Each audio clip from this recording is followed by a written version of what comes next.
This is a typical jobbing foundry, making a large variety of gray iron castings.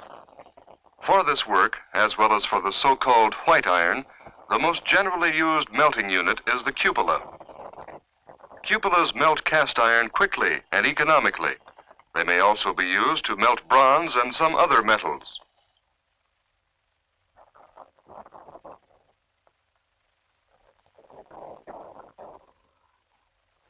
Regardless of size or details of design, the basic features of all cupolas are alike.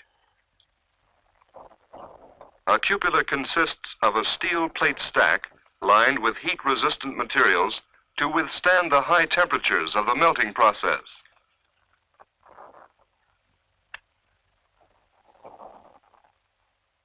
The bottom of the stack is closed with two heavy cast iron doors. A layer of sand placed on these doors serves as the actual bottom on which the molten iron is collected. The iron is drawn off through a small opening in the cupola called the tap hole and flows down a spout called the tap spout. Air forced into this wind box enters the cupola through these openings called tweers. The slag, or molten waste product, is removed through a small opening in the cupola at the top of the slag spout. A charging door is provided for dumping in materials used in the melting process. Near the cupola are blowers which deliver air under pressure to the wind box. Before beginning to fire a cupola, put on essential safety equipment. This consists of safety shoes, leggings, gloves, goggles, and helmets. Cupola temperatures become very high. Take no chances. Open the peepholes in the tweers, since natural draft is used in burning in the coke bed.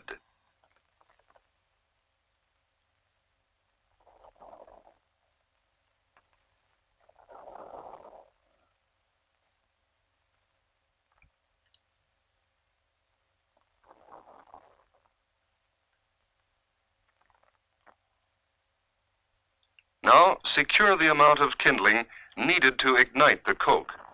The amount required is determined by experience.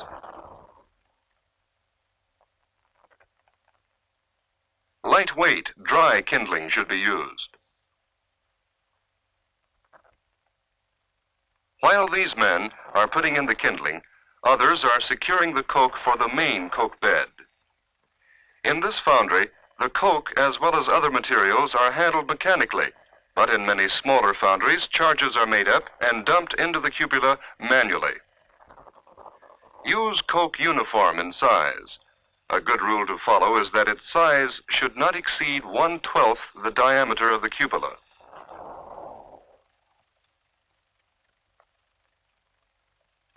The quantity of coke used for the bed is measured by the height it rises above the tweers, and never by weight.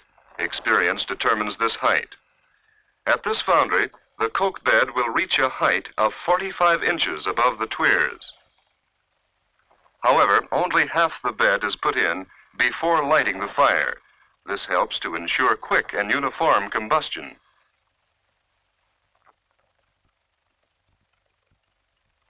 Check the height of the coke bed with a bar gauge. This mark indicates that half the coke bed is now in, 22 1/2 inches above the tweers.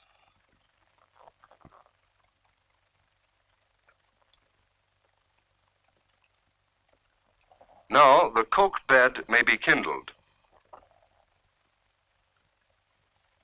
Kindle the bed with waste shoved in through several tweers to ensure uniform lighting up.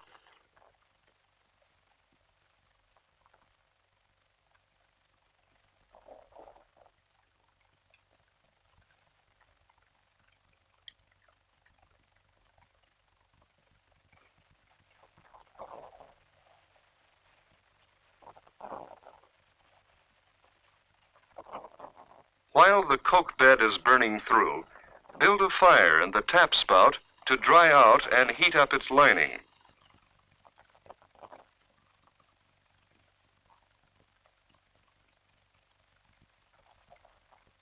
Then make up firm balls of clay called butts. These will be used later to close up the tap hole. Butts consist of clay, water, and a small amount of sand. As many as 20 may be needed for a day's operation.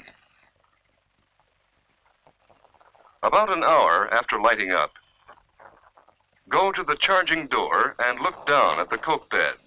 Be sure to wear safety goggles when making this inspection. If the entire surface of the coke bed is a cherry red, add more coke to bring the bed up to its full height.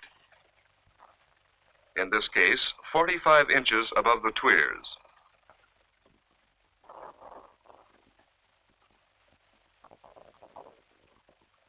Use the bar gauge and check to be sure the coke bed is at the required height.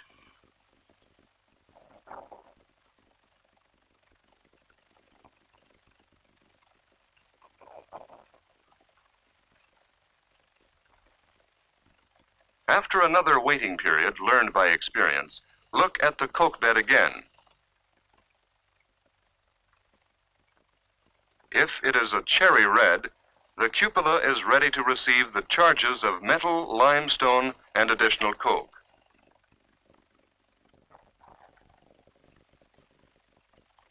In this foundry, these charges are made up with the aid of mechanical equipment. Pig iron, scrap cast, scrap steel in the amounts specified by the metallurgist are dropped into the weighing hopper.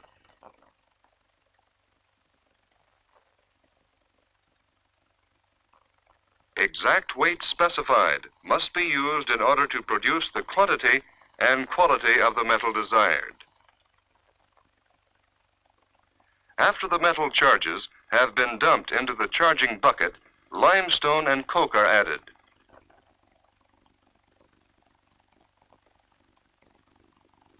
Limestone is needed to liquefy and collect various impurities from the molten iron.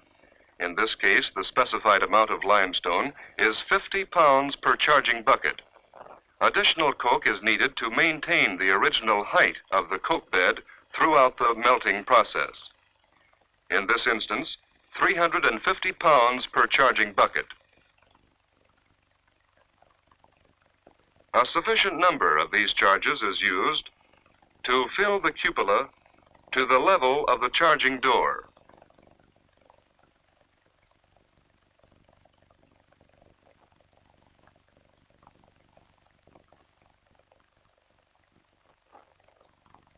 The cupola is now ready to begin producing molten iron. But before turning on the blast, plug up the tap hole, putting in first a mixture of sharp sand and ashes. This mixture will help to keep hot metal from running into the relatively cool tap hole and freezing there. To complete the closing of the hole, use a butt stick to push a butt firmly into the opening. This will prevent metal from pushing its way out prematurely. Also, close the peephole in each of the tweers to prevent the escape of air. The air blast is now turned on.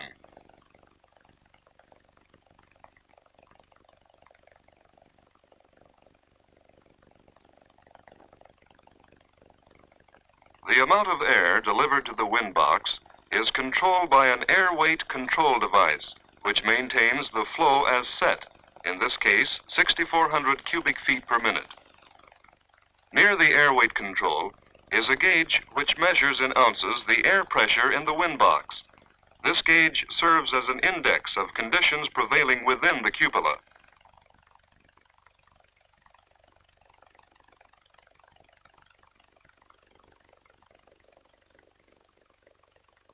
The air enters through the tweers and moves upward through the cupola, increasing the rate of combustion and raising the temperature enough to melt the metal.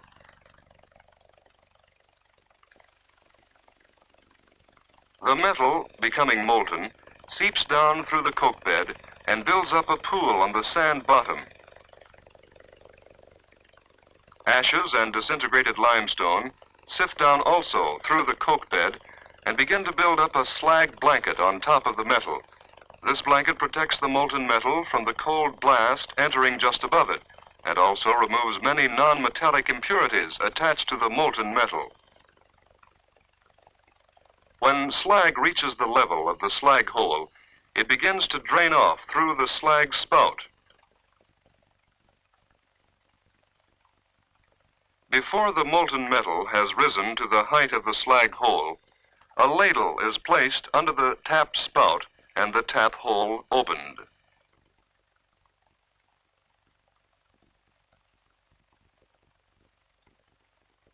When all of the metal in the well has been drained off, the tap hole is closed with a fresh butt.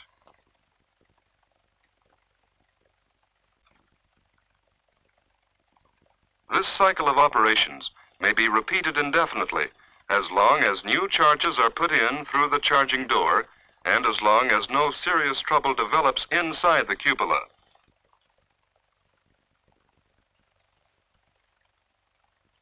The most serious trouble that can occur is for partially melted pieces of metal to fuse and form a bridge blocking the cupola. When such a condition begins to develop, it will be indicated by a marked rise of the air pressure gauge. Frequent reading of this gauge is an essential safety precaution. If pressure mounts much above normal, in this case 20 to 24 ounces, the blast must be shut down unless the condition corrects itself quickly. The appearance of the peepholes in the tweers is another indicator of conditions inside the cupola. If light glows from the peephole, it is a sign that no slag has blocked the tweer and shut off the passage of air. But if the glow disappears, it is likely that slag has covered the tweer. When this happens, open the tweer cover and knock out the slag, taking care not to stand directly in front of the opening, since molten slag might be blown out. Normally, a cupola may be operated safely for long periods of time. This is operated for about 5 hours, producing in that time about 70 tons of metal. Others with special equipment may be operated continuously for several days without being shut down and drained.